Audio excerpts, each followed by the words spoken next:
हमारे धर्म में 33 कोटि देवता हैं। भगवान की त्रिमूर्ति है और साथ ही अनेक अवतार भी हैं।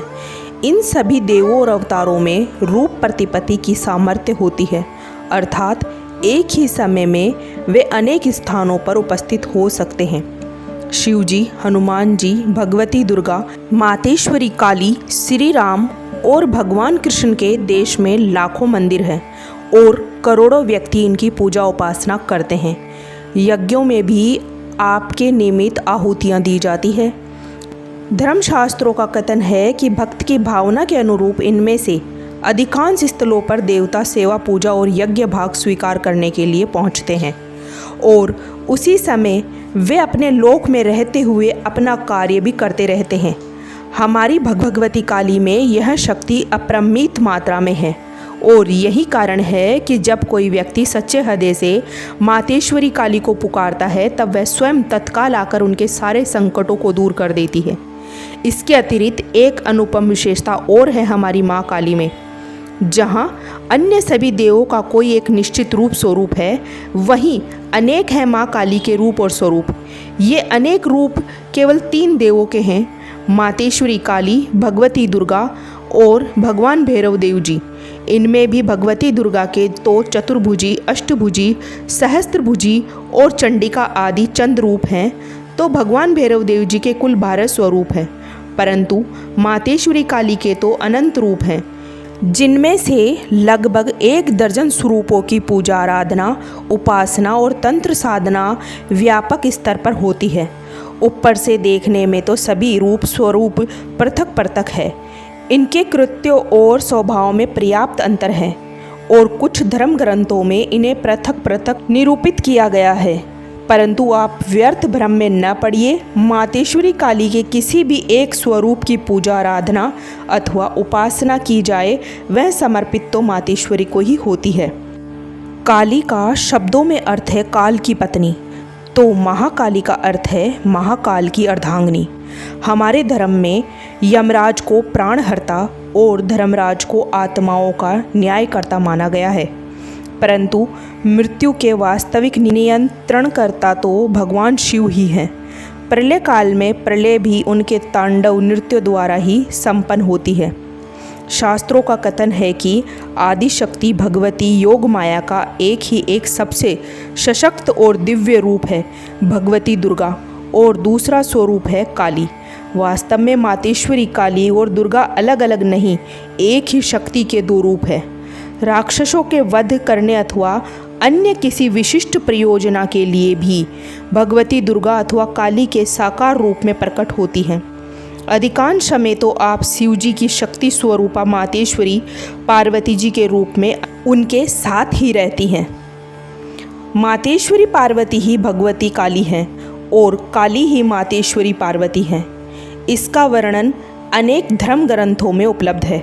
चंड, मुंड, धूम्राक्ष, रक्त बीज जैसे महादैत्यों और इनके राजा शुंभ निशुंभ ने जब देवता से स्वर्ग छीन लिया था, तब उनके वध के लिए मातेश्वरी शिवा अर्थात मातेश्वरी पार्वती ने अपने शरीर से शक्ति को पृथक कर एक अत्यंत सुंदर और गोरी शोषडी बाला का रूप धारण किया था। इस समय शक्ति के संपन्न मातेश्वरी का दूसरा स्वरूप अत्यंत काला था, जो काली अथवा महाकाली रूप में जाना जाता है। उनके शिवा रूपी अत्यंत गोरे रूप को भक्त महागौरी अथवा अम्बे या अंबिका कहते हैं। अत्यंत सुंदर नवयुवती के रूप में मातेश्वरी अम्बा हिमालय पर्वत पर तपस्या करने बैठ गई। दैत्यराज शुंभ निशुंभ के अनुचरों ने जब इस सुंदरतम बाला के रूप में जगदम्बे अंबिका को देखा तो दैत्यराज की भार्या बनने के लिए उससे कहने लगे। मातेश्वरी ने उन दूतों से कहा कि मैंने प्रतिज्ञा कर रखी है कि जो मुझे इस युद्ध में हरा देगा मैं उससे ही शादी करूंगी। दूतों ने जाकर बात शुंभ निशुंभ से कही तो उन्होंने एक एक कर पहले अपने सेनापतियों को मातेश्वरी से लड़ने के लिए भेजा। उन सब के मारे जाने पर वे स्वयं युद्ध करने आए। उस समय अम्बा ने दुर्गा रूप धारण कर काली की सहायता से उन सभी दैत्यों को किस प्रकार समाप्त किया था, इसका वर्णन हम पिछली वीडियो में कर चुके हैं। प्रथम अध्याय में वर्णित आदि शक्ति को योग माया और महामाया के साथ ही आधा भगवती भी कहा जाता है। इस आधा भगवती के 10 प्रमुख भेद अथवा स्वरूप माने जाते हैं। ये सभी स्वरूप परम तेजस्वी, अपरिमित शक्तिशाली, सभी कामनाओं की आपूर्ति करने वाले और सर्व सिद्धि प्रदायक हैं। यही कारण है कि इन्हें 10 महाविद्या कहा जाता है। आधा भगवती के इन 10 स्वरूपों में सबसे पहला और प्रधान रूप भगवती काली है। ये 10 स्वरूप इस प्रकार है: काली, तारा, षोडशी, भुवनेश्वरी, भैरवी, छिन्नमस्तका, धूमावती, बंगलामुखी, मातंगी तथा कमलालिका। तंत्र शास्त्र का संपूर्ण भवन ही इन 10 महाविद्याओं में प्रथम स्वरूप काली की आराधना पर टिका हुआ है। यही नहीं, निराकार ब्रह्मा के उपासक भी प्राय काली के इस आधा स्वरूप की आराधना उपासना ही करते हैं और इसे भगवती दुर्गा के ललाट से उत्पन्न होने वाली काली से पृथक मानते हैं। काली के 9 रूप। जिस प्रकार मातेश्वरी दुर्गा के 9 दुर्गा नामक 9 स्वरूप हैं, ठीक उसी प्रकार भगवती काली के भी 9 रूप कहे गए हैं। यह एक ही काली के 9 विविध रूप हैं जो उनके सौम्य से लेकर भीषण तक विविध रूपों को प्रकट कर रहे हैं। काली, महाकाली, भद्रकाली, दक्षिणा काली, शमशान काली, गुहा काली, सिद्ध काली, कामकला काली, हंस काली। 10 महाविद्या स्वरूपों के समान ही काली के इन 9 स्वरूपों को भी अनेक व्यक्ति आधा रूप ही मानते हैं। इन 9 रूपों में भद्रकाली और शमशान काली देवी के रौद्रतम रूप हैं, तो हंस काली और दक्षिणा काली सौम्य रूप है। इनमें से सिद्धि काली, कामकला काली और गुहा काली की पूजा अधिकतर तंत्र साधनाओं में की जाती है। भैरव देव के समान ही मातेश्वरी काली को भी अधिकांश व्यक्ति भयंकर और क्रोधवंत देव मानने के भ्रम का शिकार हैं, जबकि वास्तविकता ठीक उसके विपरीत है। यह सत्य है कि दैत्यों के लिए मातेश्वरी काल से भी कराल है, परंतु भक्तों के लिए तो दया और ममता की साक्षात मूर्ति हैं। यही कारण है कि जहाँ आपके 4 रूप कुछ भयंकर है, वहीं 8 रूप अत्यंत मधुर और मृदुल दयावंत हैं। शास्त्रों में भगवती के 8 सौम्य स्वरूप का वर्णन इस प्रकार है: चिंतामणि काली, स्पर्शमणि काली, शांतिप्रदा काली, सिद्धिदा काली, दक्षिणा काली, कामकला काली, हंस काली सना तथा गुहा काली।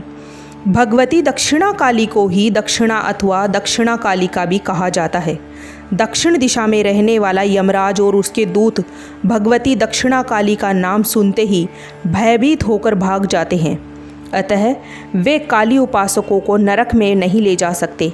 इसके साथ ही आराधना, उपासना या प्रतिफल दक्षिणा भी तुरंत दे देती हैं। भगवती दक्षिणा काली यही कारण है कि अधिकांश आराधना उपासना या तो काली माई की सामान्य रूप से आराधना उपासना करते हैं या फिर उसके दक्षिणा काली रूप की उपासना करते हैं। आधा शक्ति भगवती भवानी जगत की संचालिका है और कार्यों की आवश्यकता अनुसार विविध रूप धारण करके वे कार्य करती है। यही कारण है कि विद्या और कला की अधिष्ठात्री देवी रूप में आपका सरस्वती रूप अत्यंत सौम्य है, वहीं महालक्ष्मी स्वरूप अत्यंत वैभवशाली है। आपने काली का तो रूप ही असुरों के संहार, रक्त बीज के रुधिर के पान हेतु धारण किया था, अतः आपके इस स्वरूप में रौद्र और बीभत्स रसों का समावेश होना अनिवार्य है। अपने इन बीभत्स रूपों में आप खंडक और खप्पर के साथ ही नरमुंडों की माला को धारण करती हैं। कमर में मनुष्य के हाथों को पिरोकर बनाई गई माला भी धारण करती हैं। इन रूपों में आपका निवास शमशानों का नाम माना गया है और चिंताओं की ज्वालाओं के प्रकाश में क्रीड़ा करना आपका प्रमुख मनोरंजन है। इस रूप में आपके महाकाली, शमशान काली, सिद्धि काली, चामुंडा आदि रूपों को अधिक भयंकर माना जाता है। मातेश्वरी काली पर हमारे धर्म ग्रंथों में पर्याप्त साहित्य उपलब्ध है, जबकि तंत्र शास्त्र की पुस्तकों में आप आधार ही हैं, पर मातेश्वरी काली के ये विवेचन विभिन्न ग्रंथों के आधार पर दिए गए हैं। इसमें हमने पिछले वाले वीडियो में अंबिका के मस्तक से उत्पन्न हुई काली की गणना उपरोक्त कालियों और महाकालियों के साथ साथ जगदम्बा की त्रिमूर्ति के रूप में भी बताया था। जैसा कि दुर्गा सप्तशती के वर्णन में भी जगदम्बा ने ही राक्षसों के वध के लिए अंबिका, दुर्गा और काली के रूप धारण किए थे। यही कारण है कि काली को दुर्गा का एक रूप माना जाता है, तो दुर्गा काली का सौम्य रूप है। मातेश्वरी काली के विविध रूप स्वरूपों की यह संक्षिप्त झलक आपकी जिज्ञासाओं की शांति और भगवती के बारे में सामान्य जानकारियाँ देने के प्रयोजन से ही हमने ये वीडियो बनाई है। इन रूप स्वरूपों का कारण आप व्यर्थ भ्रम में न पड़े। आप इस वीडियो अथवा अन्य धर्म ग्रंथों का अध्ययन, मनन और कोई भी धार्मिक चर्चा करते समय मातेश्वरी के विविध स्वरूपों के वर्गीकरण आदि पर अधिक ध्यान ना दें। हम और आप कोई तर्कशास्त्री अथवा महान विचारक नहीं है जो इन जटिल और धीर गंभीर विषयों पर अधिक गहराई से अवशेषण अथवा विश्लेषण कर सकें। हम तो मातेश्वरी काली के एक सीधे साधे पुत्र हैं और वे हमारी ममतामयी माँ है। अतः हम जिस रूप स्वरूप की झांकी मन मंदिर में बसाकर उनकी उपासना करेंगे, वे उसी रूप में हमारी अर्चना को पूर्ण मान लेंगी। वैसे ही मातेश्वरी के किसी भी स्वरूप की आराधना उपासना की जाए, वह समर्पित तो भगवती भवानी काली को ही होती है।